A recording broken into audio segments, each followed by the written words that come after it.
Bonjour à tous, bienvenue sur idbooks.com. Je suis ravie de vous retrouver aujourd'hui pour vous parler de la tablette Nextpaper 10S de TCL.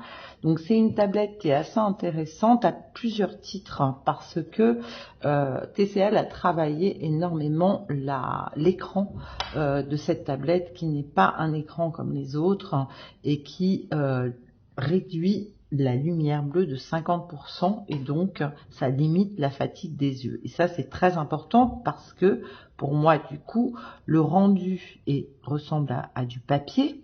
Et puis autre chose qui est intéressant, c'est que je m'interroge pour savoir si cette tablette pourrait remplacer efficacement une liseuse, sachant qu'elle tourne sous Android, que j'ai accès au Google Play et que donc je peux avoir toutes mes applications de lecture de type Kobo, Kindle, etc., ainsi que mes livres audio, le tout dans la tablette, ce qui est appréciable. Donc quand j'ai cette tablette, donc j'ai une boîte, à l'intérieur de cette boîte j'ai un câble pour recharger ma liseuse ainsi qu'un secteur. Il y a également un petit stylet qui sert uniquement à faire des dessins dans des blocs-notes ou à prendre quelques notes à la volée. Et puis bien entendu, j'ai cette tablette 10 pouces qui tourne sous Android, qui a 4 haut-parleurs sur les côtés pour l'écoute notamment de ma musique, de mes vidéos et évidemment de mes livres audio puisque c'est ce qui nous intéresse aujourd'hui. Et chose intéressante, j'ai également un petit slot ici qui me permet, micro SD, qui me permet d'intégrer une carte jusqu'à 256 Go. Donc cette vidéo, elle va être partagée en deux. Je voudrais vous montrer le rendu de différents types de livres numériques sur la tablette en intérieur. Et puis nous irons à l'extérieur pour voir ce que ça donne au niveau du rendu. Les 10 couches de protection sont assez efficaces puisque vraiment je trouve que la fatigue des yeux est vraiment limitée, donc c'est quand même très intéressant, c'est un peu comme sur une liseuse. Et allons voir ce que donne le contenu. Pour les caractéristiques techniques, le temps que je me connecte, vous verrez tout sur mon test sur idBook, je vous donnerai toutes les infos techniques dont vous aurez besoin.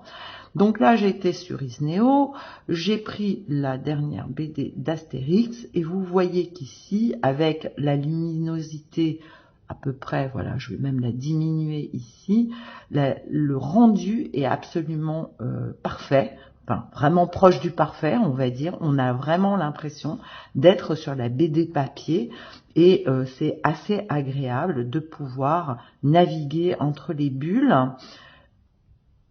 comme vous le voyez ici. Donc c'est assez génial à ce niveau-là. Donc je vais retourner encore sur mon store pour que vous voyez, comme c'est une tablette 10 pouces, c'est quand même très intéressant de pouvoir aussi lire des mangas. Je sais qu'il y a plein de gens qui lisent des mangas et qui suivent idBooks. Pour les amateurs de mangas, là encore, la tablette est absolument super parce que ça nous permet d'avoir l'impression d'avoir le manga papier entre les mains.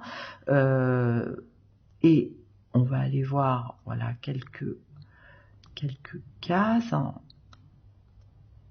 Voilà, vous vous rendez compte que là, on est vraiment sur un confort de lecture qui est vraiment proche du papier et ça, c'est vraiment très appréciable, je trouve aussi.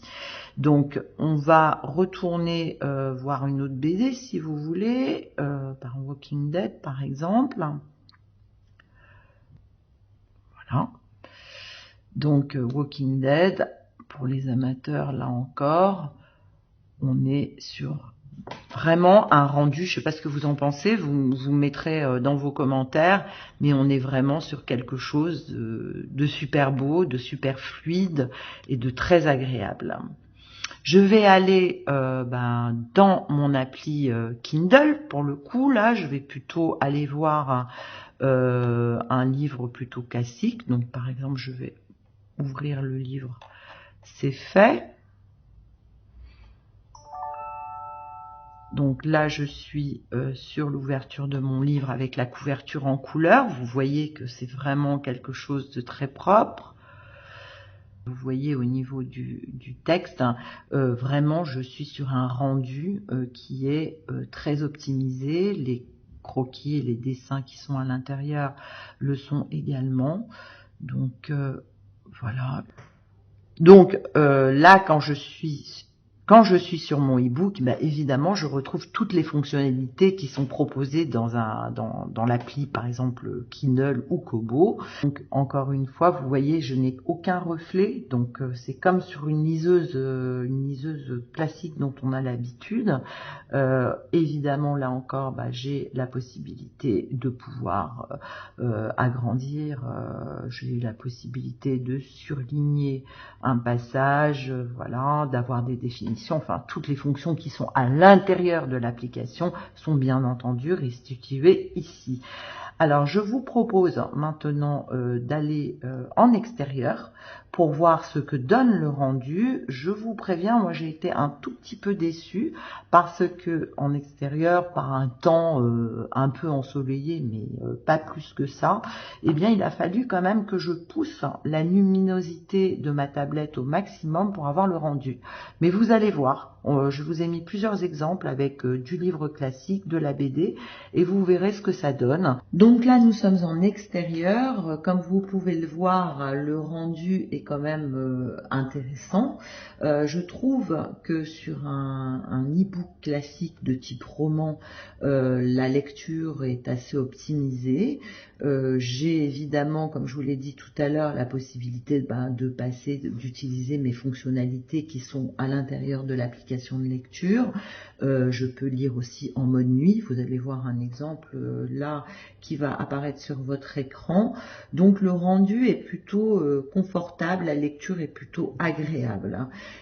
Je vous précise quand même que j'ai poussé à fond la luminosité parce que c'est un jour avec du soleil mais sans plus. La luminosité est à fond.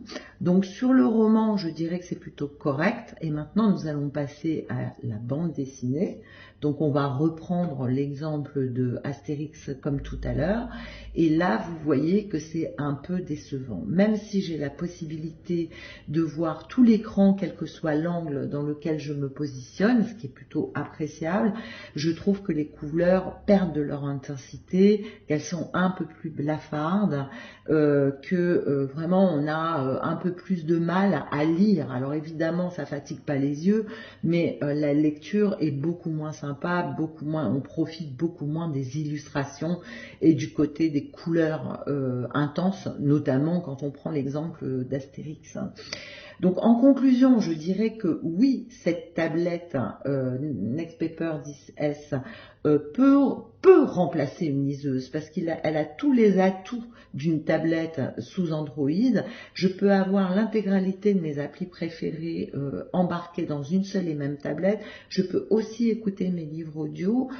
J'ai un confort de lecture qui est optimisé. Maintenant, si vous êtes vraiment quelqu'un d'hyper exigeant au niveau du rendu, sachez qu'en extérieur, on n'est pas encore sur quelque chose de top, mais néanmoins, je trouve qu'on est sur un rendu qui est aussi bien ou même meilleur que sur certaines liseuses couleurs. Pour ceux qui ont déjà essayé, référez-vous à nos anciennes vidéos, le rendu est quand même pas mal du tout. Donc un très bon point pour TCL sur le travail qui a été fait et la techno qui a été employée pour cet écran, mais quelques réserves tout de même sur le rendu, notamment en extérieur.